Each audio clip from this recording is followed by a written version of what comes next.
মই যোৱাকালি 5:30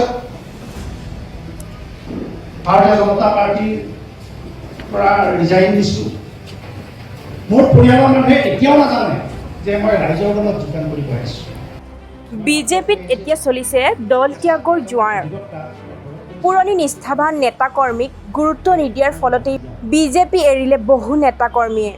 ইতিমধ্যে বহু নেতা-কৰ্মীয়ে দলটোৰ নেতৃত্বৰ প্ৰতি খৰ্গহস্ত হৈ বিৰোধী দলত যোগদান কৰিছে। ৰঙিয়াৰ নিষ্ঠাবান বিজেপি নেতা গোপাল চন্দ্ৰ কাকতিয়ে ত্যাগ কৰিছে বিজেপি। ৰাইজৰ দলত জ্যেষ্ঠ নেতাগৰাকীৰ যোগদানত উৎফুল্লিত হৈ পৰিছে বিৰোধী।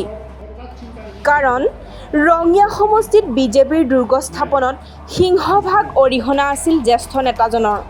এতিয়া এজন এজনকৈ বিজেপিৰ জ্যেষ্ঠ নেতাকৰ্মীয়ে দল ত্যাগ কৰিবলৈ ধৰিছে। News desk report, NDS news. মই এইকাৰণে ৰাইজৰ দলত যোগদান কৰিব বিচাৰিছোঁ।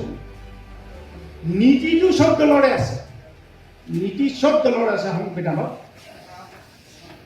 নেতাও আছে, কিন্তু বিশ্বাসযোগ্য নেতা কোন?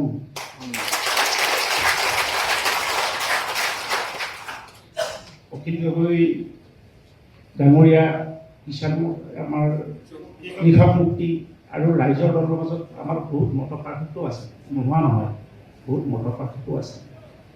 বিভিন্ন সময়ত আমি সমালোচনাও কৰিছিলোঁ, বিভিন্ন সময়ত সুধিছিলোঁ। মই যোৱা ৰাতি এই গোটেইখিনি কথা আমি কিয় সমালোচনা কৰিছিলোঁ, আজি কিয় আমি সেই দলত যোগদান কৰিব যাম, মই চিন্তা চৰ্চা কৰি দেখিলোঁ যে আজিৰ তাৰিখত অসমত যদি সকলোতকৈ বিশ্বাসযোগ্য নেতা আছে, অখিল গগৈ ডাঙৰীয়া।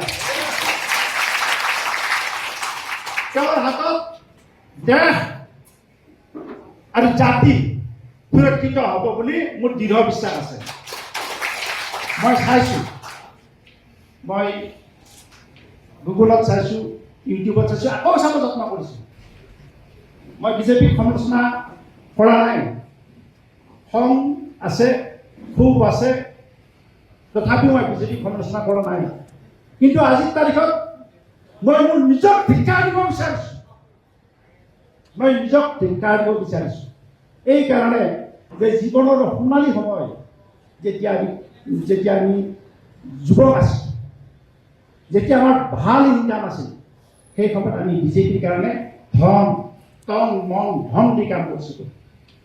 মোৰ অনুশোচনা হৈছে যে আমি সুদীৰ্ঘ 20 বছৰ কাল দেশ আৰু জাতিক অন্যায় কৰাৰ বাবে আৰু আমি একোৱেই নকৰিলোঁ।